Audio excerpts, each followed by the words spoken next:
Hello दोस्तों, कैसे हो आप सभी। आई होप आप सभी ठीक होंगे। दोस्तों, आज के इस वीडियो में हम सभी एक्सप्लेन करने वाले हैं हमारा न्यू एनिमे जिसका नाम है द किंगडम ऑफ रियॉन। बिना टाइम वेस्ट करिए स्टार्ट करते हैं हम अपने इस वीडियो को। एपिसोड की शुरुआत होती है और दिखाया जाता है कि गॉड ने सबसे पहले इंसानों को बनाया, उसके बाद विचेस को बनाया और अपने कुछ ताकतें विचेस के साथ शेयर की ताकि वो गॉड की जगह पर उन लोगों की मदद करे जिनके पास पावर्स नहीं है। विचेस गॉड की ये बात को मान जाते हैं और तैयार हो जाते हैं लोगों की मदद करने के लिए। लेकिन हम सभी देखते हैं कि आज के समय में इंसान विचेस का ही शिकार करने लगे हैं। इसके बाद हमें रेविया एम्पायर के बारे में बताया जाता है जहां पर सबसे पहले विचेस की शिकार करने की प्रथा को शुरू किया गया था। इसके बाद हम सभी को एक लड़के को दिखाया जाता है जिसका नाम होता है एडोनिस और ये विचेस का एक स्टूडेंट होता है और इसके टीचर का नाम होता है क्लोई जो कि आइस मैजिशियन है। और ये दोनों इंसानों से बचने के लिए इधर उधर भाग रहे हैं। तभी क्लोई मैप में अपने लोकेशन चेक करने की कोशिश करती है बट ये वर्क नहीं करता। तभी एडोनिस अपने स्मार्टफोन का यूज करता है और अपने लोकेशन को झट से पता लगा लेता है,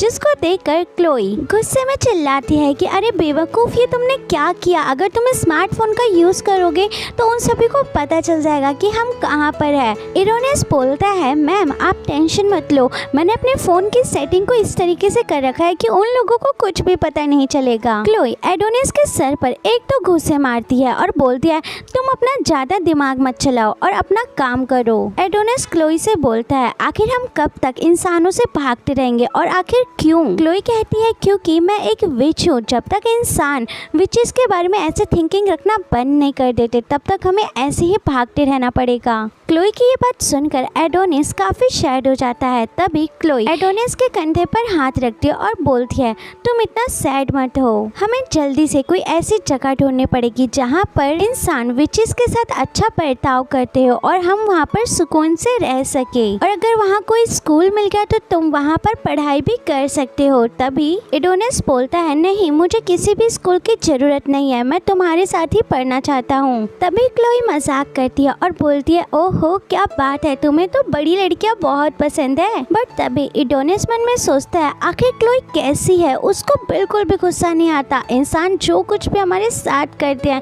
क्या हम अपने मैजिक का यूज करके उनको पूरी तरीके से खत्म नहीं कर सकते। लेकिन हम सभी देखते हैं कि इससे ही पहले कुछ लोग उनके लोकेशन को ट्रैक कर उन तक पहुंच जाते हैं और इन दोनों के ऊपर अटैक कर देते हैं। एडोनिस उनको रोकने के लिए आगे बढ़ता है लेकिन इससे ही पहले क्लोई उसको रोक देती है और फिर अपने आइस मैजिक का यूज करके उन सभी इंसानों को जमा देती है। खैर इसी के बाद हमें नेक्स्ट सीन दिखाया जाता है जहाँ पर ह्यूमन एम्पायर के एम्परर गोथर को देखते हैं। वो अपने लोगों से बोलता है आखिर तुम सभी क्या कर रहे हो, जल्दी से जल्दी क्लोई को मेरे पास लेकर आओ क्योंकि मैं उस विच को और ज्यादा भागते हुए नहीं देख सकता। बट तभी हम सभी वापस से वही सीन देखते हैं जहाँ पर क्लोई सभी को एक ही झटके में उनकी नानी याद दिला देती है। तभी एडोनिस बोलता है कि आखिर तुम मुझे कुछ भी करने क्यों नहीं देती हो, आखिर मैं इन छोटे मोटे लोगों को तो मजा चखा ही सकता हूँ ना, और आखिर मैं तुमसे मैजिक सीख ही क्यों रहा हूँ अगर मैं इसका यूज ही नहीं कर सकता। क्लोई बोलती है अभी तुम्हें बिल्कुल भी एक्सपीरियंस नहीं है इसीलिए मैं तुम्हें रोकती हूँ। ये बात सुनते ही क्लोई अपने मैजिक का यूज करके वहाँ पर बहुत ही बड़ी तलवार को समन कर लेता है और बोलता है आखिर तुम्हारा कोई स्टूडेंट अनएक्सपीरियंस्ड कैसे हो सकता है। क्लोई बोलती है अब तुम मुझे गुस्सा दिला रहे हो। एडोनिस बोलता है या फिर इसलिए तुम मुझे मैजिक का यूज करने नहीं दे रही हो कि मैं एक इंसान हूँ और मैं अपनी ही जाति के लोगों को नहीं मार सकता, और तुम एक नेक दिल हो जिसकी वजह से तुम नहीं चाहती कि किसी को भी चोट पहुँचे, लेकिन अब मैं ये सब बर्दाश्त नहीं कर सकता, आखिर वो सभी ऐसा क्यों कर रहे हैं। और फिर रोने लग जाता है और रोते हुए बोलता है क्या मैं तुमको किसी भी तरीके से प्रोटेक्ट नहीं कर सकता। क्लोई एडोनिस के पास जाती है और उसको गले लगा लेती है और बोलती है मैं भी तुमको प्रोटेक्ट करना चाहती हूँ। बट तभी हम सभी उन्हीं लोगों को देखते हैं जिन्होंने क्लोई और एडोनिस के ऊपर हमला किया था।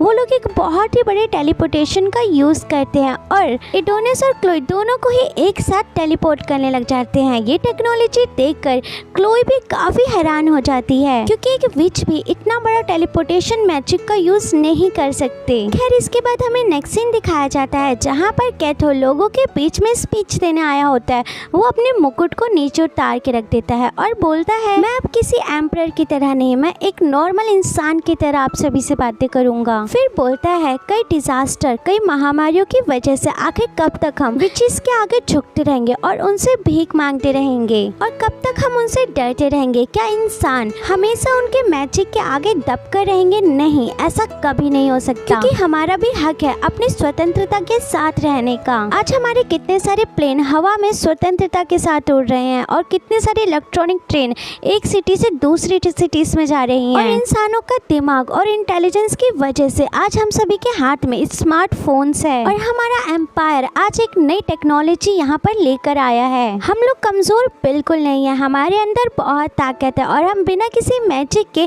इस नॉर्मल दुनिया को कंट्रोल में कर सकते हैं। और अब हम विचेस को मार कर ये प्रूफ कर देंगे कि हमें सुप्रीम रूलर्स है। तभी गोटे की वाइफ बोलती है, तुमने बहुत कमाल की स्पीच बोली। उसी वक्त वहाँ एडोनिस एंड क्लोई ट्रांसफॉर्म होकर वहाँ पर पहुँच जाते हैं।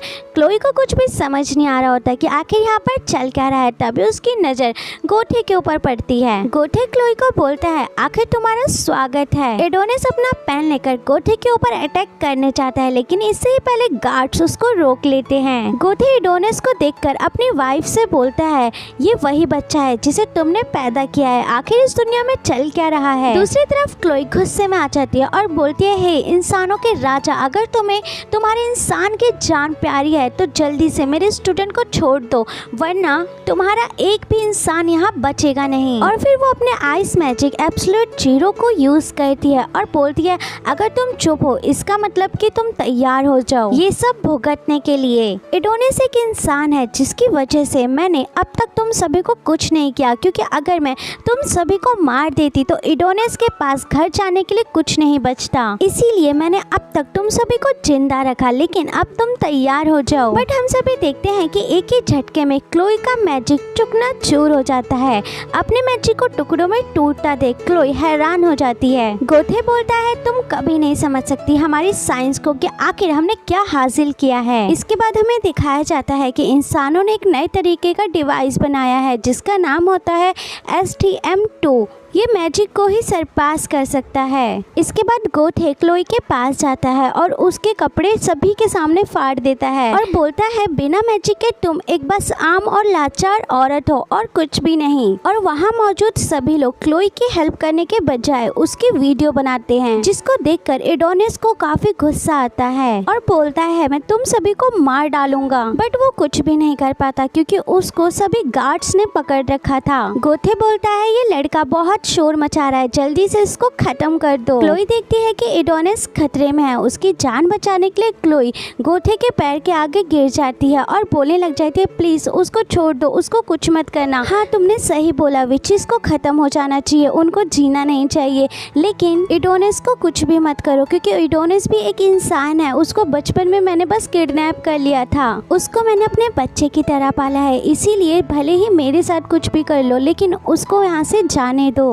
तभी हम सभी देखते हैं कि एडोनिस को समझ में आ जाता है कि क्लोई उसको बचाने के लिए बहुत कुछ कर रही है। तभी वो अपना पेन उठाकर मैजिक का बार बार यूज करने लग जाता है, लेकिन वहाँ पर मैजिक नहीं हो पाता। इसके बाद गोथे क्लोई के सर पर बंदूक रख देता है। क्लोई बोलती है, मैं मरने के लिए तैयार हूँ और थैंक यू सो मच, तुमने अब तक जो कुछ भी किया। खैर तभी हमें पास्ट का सीन दिखाया जाता है जहाँ पर एडोनिस एक छोटा सा बच्चा होता है और वो उस टाइम पर एक अनाथ और मरने के कगार पर होता है। तभी वहाँ पर क्लोई आती है और उसको बचाती है और एक नया जीवन दान देती है। और फिर जैसे ही क्लोई एडोनिस को आई लव यू बोलने जाती है, लेकिन उससे ही पहले गोथे क्लोई के सर पर एक गोली मार देता है। तभी सारे गार्ड्स एक्टिव हो जाते हैं और उसके ऊपर बहुत सारी गोलियों की बारिश कर देता है और उसको बुरी तरीके से मार डालते हैं। एडोनिस क्लोई को मरता देख वो सारे पुराने लम्हों को याद करने लग जाता है, जहाँ पर वो क्लोई के साथ एक अच्छे मोमेंट बिता रखा होता है। इसके बाद हमें दिखाया जाता है कि ये लोग काफी खुश हो रहे होते हैं क्योंकि इन्होंने सबसे ताकतवर विच को मार दिया था और प्रूफ कर दिया था कि इंसान बहुत ताकतवर है, उन्हें किसी की जरूरत नहीं है। तभी हमें वापस से उन्हीं गॉड की आवाज़ सुनाई जाती है, जहाँ पर वो बताते हैं कि इंसान बहुत कमज़ोर होते हैं और वो विचेस से बहुत डरते हैं, लेकिन फिर भी उन्हें विचेस के साथ दोस्ती करनी चाहिए। और अगर ये सब अच्छा चला तो एक अच्छा देश बनेगा, नहीं तो तुम दोनों एक दूसरे से नफरत करोगे और फिर ये दुनिया डार्कनेस के क्योस के अंदर आ जाएगी। और फिर हम सभी एडोनिस को देखते हैं जो कि इंसान के प्रति पूरी तरीके से नफरत से भर चुका था और इंसानों से नफरत करने लगा था। सो दोस्तों, यहीं पर हमारा ये एपिसोड खत्म होता है। हमें कमेंट में ज़रूर बताना आप सभी को ये एपिसोड कैसा लगा, और साथ ही वीडियो पसंद आई हो तो वीडियो को लाइक करके चैनल को सब्सक्राइब करके बेल नोटिफिकेशन को प्रेस करना बिल्कुल मत भूलना। सो इसी के साथ चलते हैं और मिलते हैं हम अपनी नेक्स्ट वीडियो में। तब तक के लिए tata bye bye and take care and be safe guys.